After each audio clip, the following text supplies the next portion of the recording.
Assalamualaikum warahmatullahi wabarakatuh. Bagaimana kabar teman-teman pagi hari ini? Alhamdulillah, pagi yang cerah, senyum ceria, mari tertawa. Hahaha. Senang sekali bisa menyapa teman-teman di hari ini. Dan kali ini Pak Jun mau menyampaikan sebuah kisah luar biasa. Kisah apa ya? Kisah di mana satu episode tentang perjalanan dakwah Rasulullah. Nah, siapa di sini senang Nabi Muhammad? Nah, senang semuanya? Siapa di sini ingin jumpa Nabi Muhammad? Nah, tentunya kita ingin berjumpa sama Rasulullah di surga nanti. Amin ya robbal alamin. Kita sholawat dulu yuk. Allahumma sholli ala sayyidina Muhammad wa ala ali sayyidina Muhammad. Nah, teman-teman semuanya, kisah kali ini Ajun punya referensinya ini teman-teman. Nah, satu buku The Great of Story Muhammad, buku laris ya. Dan ini dikarang oleh siapa nih ya pengarangnya? Wah, keren, subhanallah dari pengarangnya. Nah, ini penyusunnya ada Ahmad Hatta, pengarangnya dari Ustaz siapa nih? Wah, luar biasa. Pak Ahmad Hatta ini ya, nih keterangannya di sini teman-teman. Dan juga sudah cetakan ketiga di 2013 kemarin, berarti termasuk buku laris. Nah teman-teman, diterbitkan oleh Magfirah Printing cetakannya. Satu lagi referensi kajian adalah yang ini ya, sejarah lengkap Rasulullah. Tapi untuk kali ini kajian kami dari sini yang tentang khusus spesial dari kisah perjalanan Nabi Muhammad. Anak-anakku sekalian, sudah siap semuanya? Nah, tepuk satu. Bismillahirrahmanirrahim.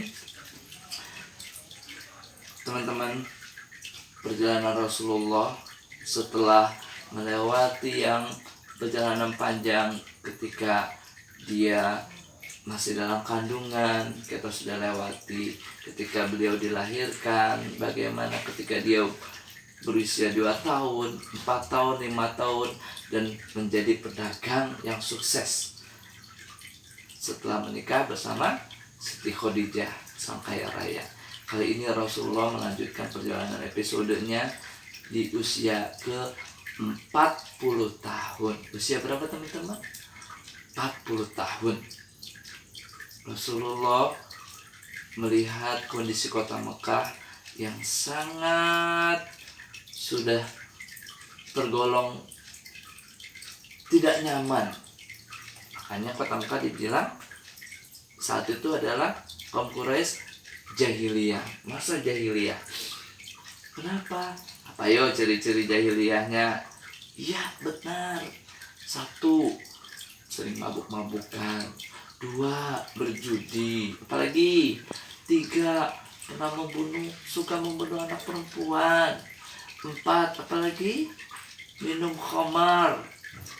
Dan yang paling parah adalah dia menyembahnya bukan Allah, tapi menyembah berhala. Ada Lata, Uzza, Manat, dan yang paling besar berhala apa? Hubal. Apa teman-teman? Hubal. Rasulullah merasakan ketidaknyamanan dan selalu bertafakur, kenapa ya masyarakatku seperti ini? Rasulullah dengan hati yang baiknya tidak pernah tenang melihat kondisi masyarakatnya. Ini salah satu ciri orang yang baik teman-teman. Ketika ada sesuatu yang gak bagus di masyarakatnya, di lingkungannya, Rasulullah bukan malah ikutan, tapi malah ingin bagaimana merubahnya. Nah, itulah ciri salah satu orang yang insya Allah baik. Dan mudah-mudahan sifat itu ada di kita semuanya. Rasulullah pun ingin bertafakur menyendiri, atau bahasa Islamnya adalah uzlah. Apa teman-teman?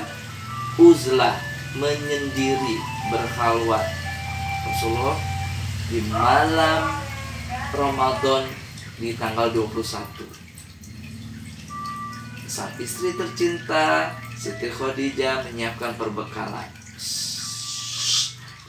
Ini ya Rasulullah, perbekalannya sudah siap. Apakah Siti Khadijah diajak? Tidak diajak. Rasulullah berangkat sendiri. Kemana? Ke mall?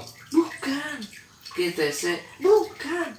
Tapi Rasulullah berangkat ke sebuah gua yang bernama Gua Hiro. Teman-teman, Hiro, Gua Hiro. Di mana sih letaknya? Ini. Nah, teman-teman, ini teman-teman lihat letaknya. Tinggi atau rendah? Jauh atau dekat? Iya teman-teman, Rasulullah menuju ke Gua Hiro, ujung seperti ini di atas bukit. Ya Allah, Tajun pernah umroh dan melihat langsung, ternyata jalan menuju ke sini begitu terjal. Rasul dengan sangat hati-hati menuju ke Gua Hiro, menyendiri.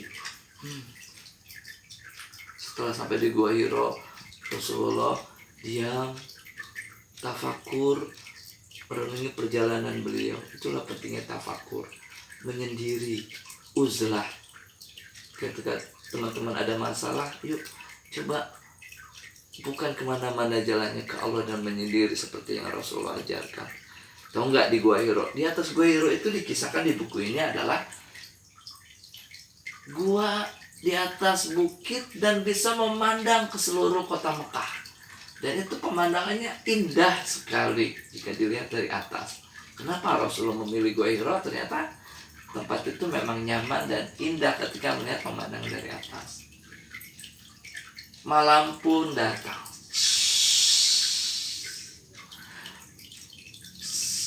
Hening, sunyi.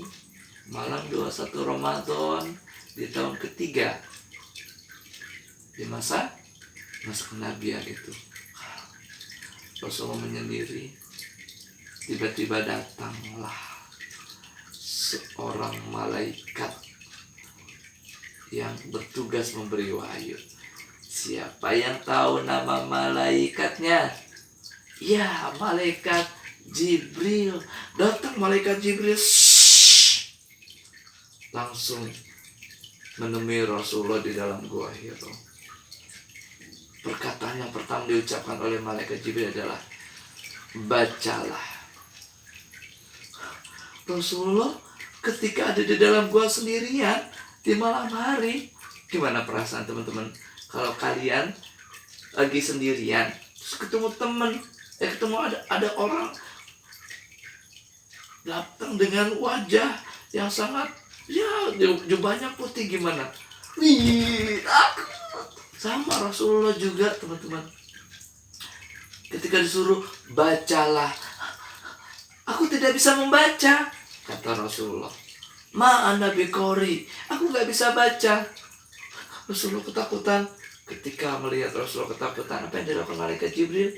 Malaikat Jibril langsung memeluknya. Penuh kesejukan ketika dipeluk Rasulullah, dan Rasulullah pun pulih lagi, nyaman lagi. Malaikat Jibril melepas, langsung menanyakan lagi, bacalah. Apa yang dijawab Rasulullah lagi? Aku tidak bisa membaca. Ma ana biqori, aku tidak bisa membaca. Malaikat Jibril pun memeluk Rasulullah lagi. Nyaman, setelah pulih langsung dilepaskan. Malaikat Jibril melanjutkan perintahnya, bacalah, ikro. Apa jawaban Rasulullah di perintah ketiga? Sama jawaban Rasulullah teman-teman. Ma ana biqori, aku tidak bisa membaca. Dipeluk lagi. Malaikat Jibril memeluk Nabi Muhammad lagi. Nyaman. Dilanjutkan ayat berikutnya. Apa ayatnya? Yes, surat Al-Alaq ayat 1 sampai ayat 5. Inilah surat yang pertama turun, ya. 5 ayat yang pertama kali turun dalam masa kenabian menerima wahyu. Berapa ayat? 5. Yuk coba baca. Bismillahirrahmanirrahim. Iqra, yang artinya bacalah. Iqra bismi rabbikal ladzi khalaq. Bacalah dengan menyebut nama Tuhanmu yang menciptakan. Dia telah menciptakan manusia dari segumpal darah. Bacalah. Dan Tuhanmu lah yang Maha Pemurah, yang mengajarkan manusia dengan perantaraan kalam. Dia mengajar kepada manusia apa yang tidak diketahuinya. Surat Al-Alaq, surat ke-97, ayat 1-5. Nabi Muhammad terdiam mematung. Tubuhnya gemetar dengan kalimat Al-Quran ayat 1-5 tadi. Nabi Muhammad menyimak dengan baik. Kalimat itu terasa berat.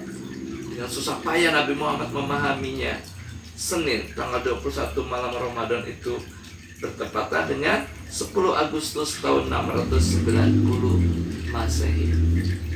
Teman-teman semuanya, ternyata hikmah di turunnya wahyu ini apa teman-teman? Ya, Rasulullah mulai diangkat resmi menjadi seorang rasul, seorang nabi, seorang yang harus mengingatkan umatnya kemana? Bacalah. Ke siapa? Allah. Lagi-lagi ke siapa teman-teman? Allah. Dikenalkanlah Allah. Allah dulu dikenalkan. Siapa? Allah yang menciptakan, Allah yang menghidupkan, Allah yang mematikan, dan Allah yang memberikan itu semuanya kepada manusia. Malaikat Jibril mengenalkan Allah yang pertama kali. Allah yang akan memberikan segalanya buat hidup kita. Rasulullah pun pulang dengan masih keringat panas dingin. Rasulullah pulang menyiapkan bahan bekal, lalu menuruni bukit, meninggalkan Gua Hiro, langsung menuju ke siapa? Ke rumahnya. Sampai di depan rumah disambut dengan penuh senyuman oleh sang istri. Siapa dia? Ya, Siti Khadijah. Disiapkan selimut. Wahai Rasulullah, pakailah selimut ini. Dan dituntunlah Rasulullah masuk ke dalam dan menenangkan dirinya di dalam rumahnya. Itulah kisah tentang turunnya wahyu pertama. Di mana tadi? Di Gua Hiro. Siapa malaikat yang memberi wahyu? Malaikat Jibril. Apalagi? Ayatnya yang pertama turun apa? Yes, surat Al-Alaq 1-5. Surat ke-97. Iqra bismi rabbikal ladzi khalaq, khalaqal insana min 'alaq. Nah, teman-teman, demikian betapa dahsyat wahyu pertama ini turun sehingga Rasulullah pun panas dingin. Tapi saat itulah Allah sudah menentukan Rasul yang akan memberikan cahaya kepada kaum Quraisy, bahkan sampai detik ini kepada kita semuanya. Selamat mengikuti apa-apa ajarannya Allah ajarkan melalui Rasulnya, dan selamat kita mengenal lebih dekat lagi Allah yang menciptakan kita. Sekian kisah dari kajian saat ini. Sampai jumpa di kisah-kisah berikutnya. Salam semangat. Assalamualaikum warahmatullahi wabarakatuh.